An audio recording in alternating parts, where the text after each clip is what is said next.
Brooding ব্যবস্থাপনা অল্প বয়সে পালক না হওয়ায় বা ছোট থাকায় শরীর আবৃত হয় না, এর জন্য শরীরের তাপমাত্রা নিয়ন্ত্রণের জন্য কৃত্রিম তাপের প্রয়োজন হয়।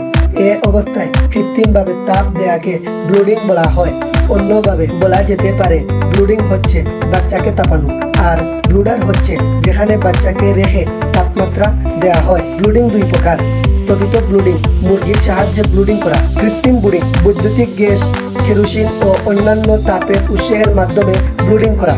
কৃত্রিম ব্লুডিং করানোর নিয়ম: ঘরে মুরগির বাচ্চা ওঠানোর 3 দিন পূর্বে জীবাণুকরণ নিশ্চিত করতে হবে। ঘরে বাচ্চা তোলার পর প্রথমে প্রতি লিটার পানিতে গরমের দিনে 50 গ্রাম ও শীতের দিনে 25 থেকে 30 গ্রাম গ্লুকোজ, 0.5 গ্রাম সিমেন্টার টেস্ট টিউব, মাল্টিভিটামিন 0.5 গ্রাম, ভিটামিন সি মিশ্রিত পানি অন্তত 6 ঘন্টা খাওয়ানোর পর বাচ্চাকে খাদ্য সরবরাহ করতে হবে। ব্লুডারের নিচে পর্যাপ্ত তাপের জন্য প্রথম সপ্তাহে প্রভাব থেকে 60.5 ফুট উঁচুতে